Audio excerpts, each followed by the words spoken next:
ここにいるうちの本物のスクールスポーツのために行こうぜベイビーバン手の国には気をつけて、現実になることがありますからね。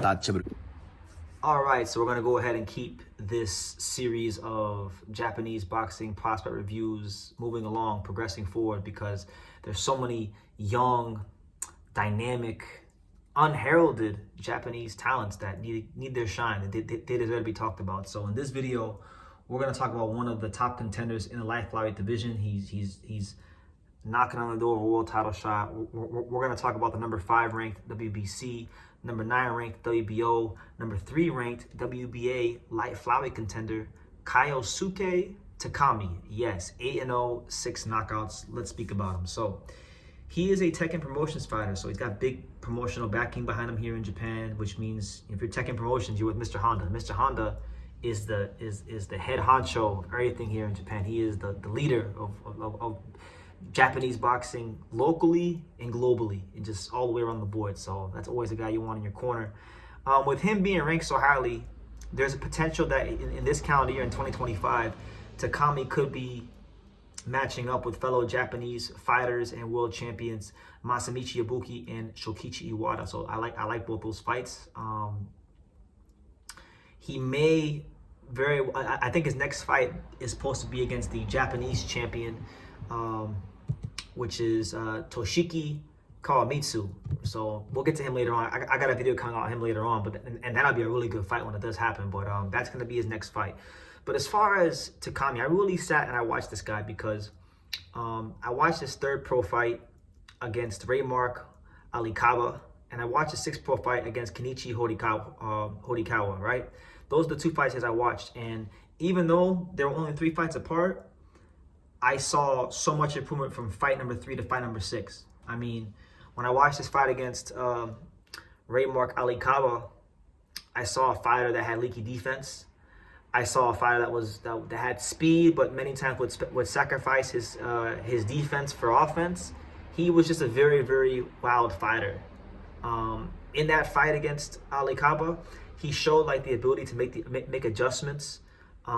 He was an aggressive front foot fighter, and he did show the ability to roll punches at times, but he would still get hit a lot. And at first I was like, this guy is not that good. Like this guy don't really have, no world championship talent. But then you watch some of his more recent fights, like I did, and you saw the development. You saw him become a more polished fighter. And in the fight against Kenichi Horikawa, he showed the ability to be a fantastic body puncher. His balance overall was night and day, just better in the Horikawa fight than it was in the fight against Raymark Alikawa.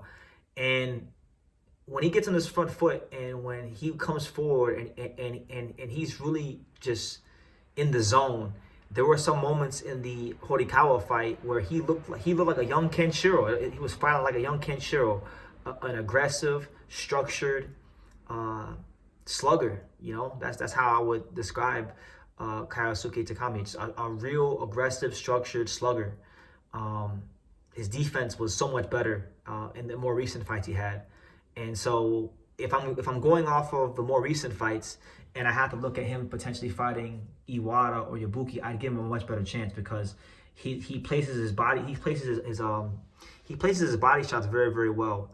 He's a very dynamic offensive fighter. He has this ability to put his punches together and maintain defensive responsibility. I think his athleticism and his agility and his explosiveness is above average as far as attributes compared to most Japanese fighters, and that makes him dangerous. I don't think he's gonna win a world title because he's the greatest defensive fighter. He can get hit, but he's fine-tuned his defense and he's corrected it so much so to the point where it's like, okay, now I would have more faith in him against one of the champions. And then not even just that, like he's supposed to fight Toshiki Kawamitsu, who again, he's ranked as well. He's the current Japanese light flyweight champion. That's probably going to be his next opponent, and that's a fighter that likes to stalk his opponents. Doesn't have the athleticism or the explosiveness of a guy like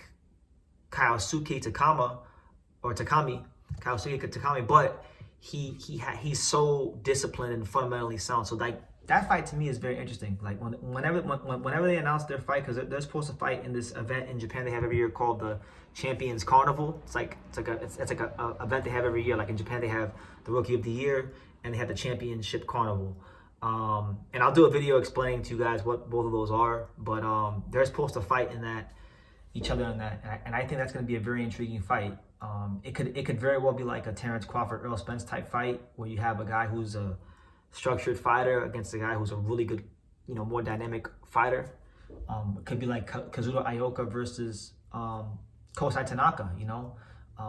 That's kind of what that style match reminds me of. But either way you cut it up, slice it, and dice it, I think Kyosuke Takami is going to be a factor in this light flyweight division. I mean, gone are the days of Kenshiro Teraji's dominance upon the weight class.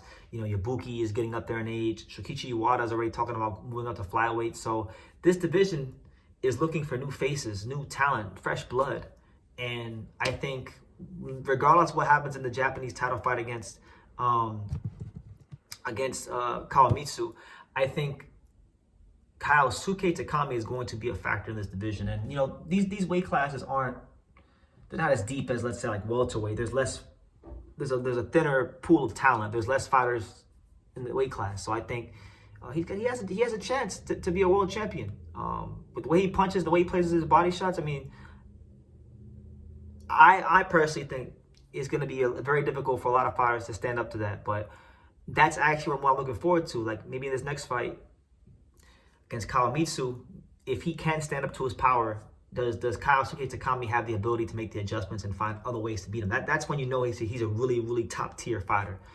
And I'm looking forward to seeing that. But honestly, very impressed with the development I've seen in the fights I watched. And obviously in this weight class you also have Yuga Osakai, who I also made a video about. Apparently they were supposed to fight in July of 2024.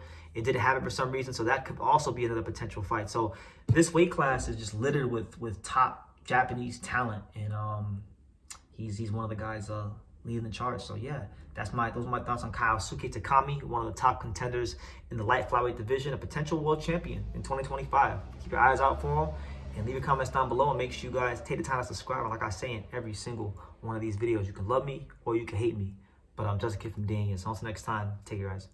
Thank you for watching another video on the untouchable True School Sports Empire. For more great boxing content just like this, make sure you guys click right over here.